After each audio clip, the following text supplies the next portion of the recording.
I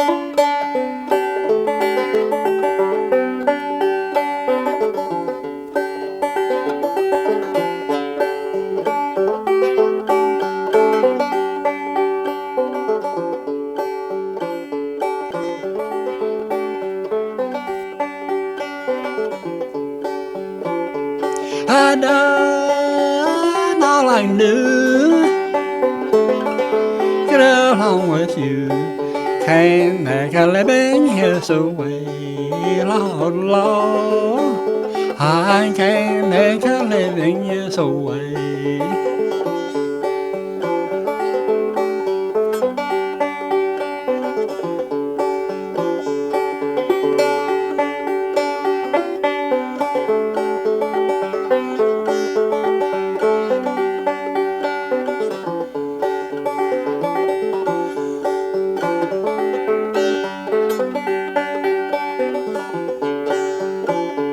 I done in the shade, give every dime I made. Hell, can a poor boy do, Lord, Lord? How the hell can a poor boy do?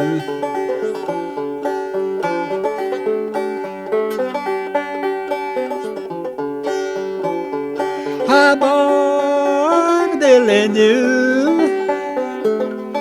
Love my honey too. Last $4 done and gone, Lord, Lord. I last $4 done and gone.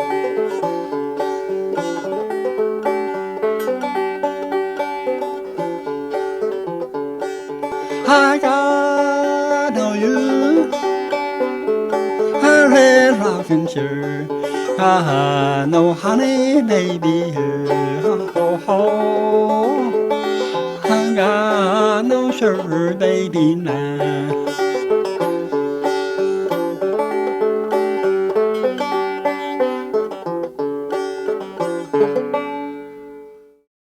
The program is for students from Eastern Kentucky, from the Appalachian region of Kentucky, and we help to prepare students for life after high school and going on to college, specifically the University of Kentucky, once they've graduated from high school. Anyone that sees and looks at the data of the Robinson Scholars Program, I'd be surprised if anybody didn't support it. I mean, it is an amazing program of young people whose parents have never gone to college, first-time college students. You're giving the scholarship to them in the 8th grade. Remarkable program. Unfortunately for us, the way to fund the program has always been presented, you have to mine coal. Well, the only coal that the university owns is in Robinson Forest. It was hard enough when we first started out, and the coal market was better, and so they had more money and we could pick 4 kids. But then the last couple times I did it, we were picking 2 kids or 1 kid.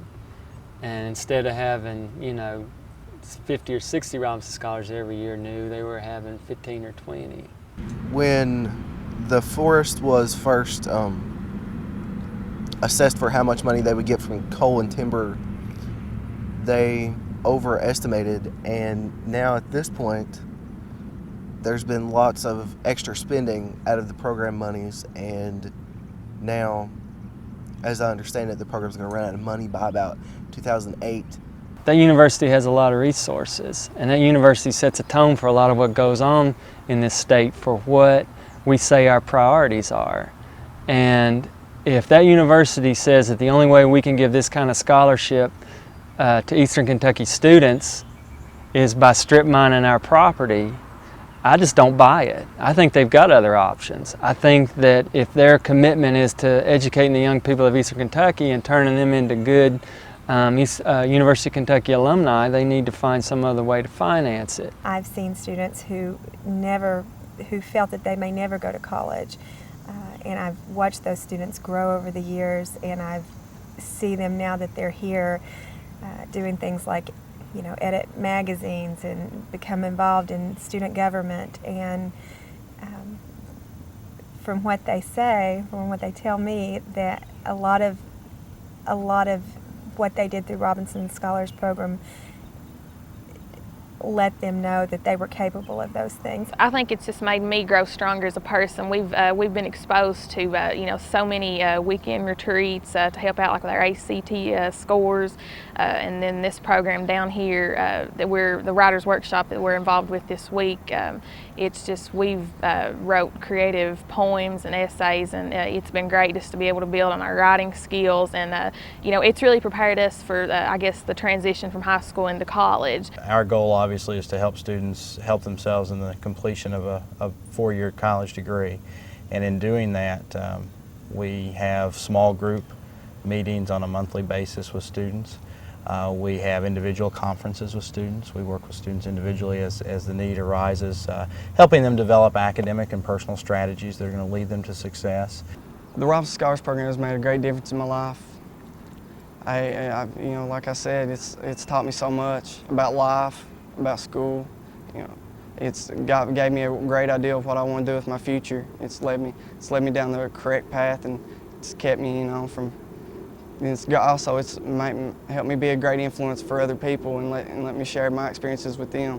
Well, it's an expensive enterprise. I mean, anytime you are dealing with full scholarships, tuition alone here at the University of Kentucky is about $4,000 a year. Our scholarships cover tuition and fees, room and board, and then books.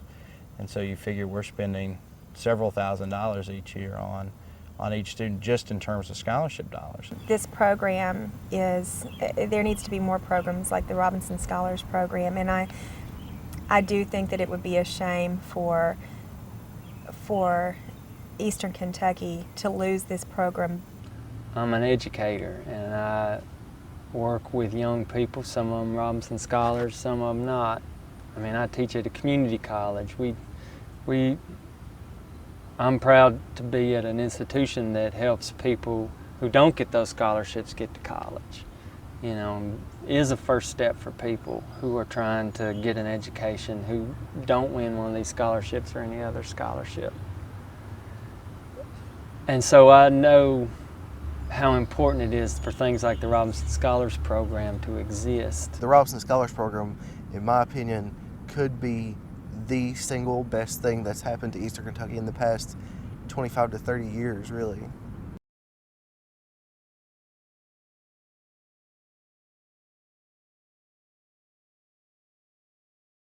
We had 8 weeks out here, 7 weeks actually here in the forest, and it was split up into 4 different classes, and we did anything from dendrology, which is tree identification, and a lot of the forests around Lexington, they don't have the volume that's here, and so we were looking at a lot of small trees, a lot of 20-year-old trees, and out here you can look at trees that are a lot bigger and a lot older and get an idea of what the trees are really like. And we also did surveying, which we trekked through these hills, like I said, and set boundaries and really got to get intimate with the forest and with the stinging nettle. And there's just few places where there's this much land to work with, and we got to inventory the timber and get an idea of what's really out here. Well, let me put it this way. You can read about the environment in a classroom, but once you get out in the environment and actually read the environment itself, that kind of experiential education is much more intense, and you learn a lot more, than just through books. So I think that's happened with our students. They feel protective towards the forest, and we've driven up on a lot of the strip mines that surround the forest. And when you see those strip mines, you become even more protective of the forest, because you can sit up there on the Lewis Fork strip mine back here, and you can sit in the middle of that and you won't see one living thing, nothing but gray, and to drive from that back down into this, you're driving back into this, this place that's just, busting with life. So when you see that stark contrast, when the students see that stark contrast, I think they really begin to feel like there's something at stake here. And that's something I'd like for other people to see. I'd like for them to see it through the students' writing, and hopefully to see it for themselves. In the future, if they planned it right, they could make money and they could sustain the forest, and it could be here for years to come, and the forestry department could flourish. the university's in a tight budget situation, and you know, the Board of Trustees knows that there's a lot of coal here, so I think it's a natural thing to want to think about that and to want to think about mining it again. I just hope that we take the high road and think about the long-term consequences of doing something like that. The facts are the Board of Trustees don't really know what they own there. They don't know how much coal was there. They don't know what it's worth. They really don't have a value of the aesthetics of the Robinson Forest and what it's worth. They've taken that property and they've mined it out and they spent the money on scholarships for Eastern Kentucky kids. And I just think it's a sad situation where the Commonwealth of Kentucky has structured itself in a way that people like us living in southeastern Kentucky communities have to decide between whether or not we're going to have a few scholarships for a few kids, or if we don't, say we're okay with strip mining, then we're not going to have those scholarships. That just doesn't seem like a decision that has to be made. And I think at some level, I mean, you know, I have to question what the university, what kind of message the university is sending down to kids and everybody that lives in these communities. Is that the only choice we have between strip mining and scholarships for young people? I wish we had a better choice. You know, I'd like to see the university president, I'd like to see the staff at the university get just as excited about raising money for the Robinson Scholars Program as they are paying multi-million-dollar contracts to football coaches and basketball coaches, or raising money to build buildings. I'm realistic to think it's probably not going to happen, and that's unfortunate. And I think the worst thing to happen would be to let the Robinson Scholars Program just sort of slowly die on the vine. You know, there'd be a real fight at the university. It would be a real divisive issue because there's a lot of forces that want to save this forest because they know the value of it. And there's a lot of forces who don't think mountaintop removal is a good way to get our energy. And for the president and the Board of Trustees to go against that, I think would create a real ugly atmosphere on campus. It'd be real sad. You know, this is definitely at the heart of the whole forestry program, is this forest. And I haven't met a person who's come here who hasn't wanted to save it, hasn't wanted to protect it. If you really think about this hard, I mean, if you put intelligent work into this, then you can't just say, rip up the place or don't.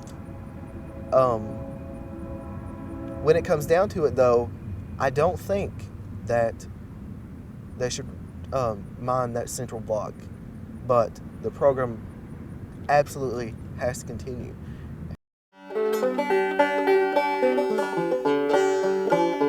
Hide there in the shade,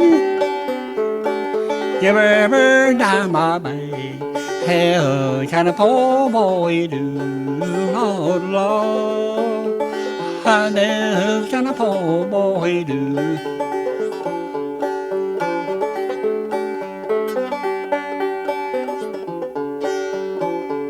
Hi, boy, dilly do. Love my honey too. Last your dollar done and gone, oh Lord. I last your dollar done and gone.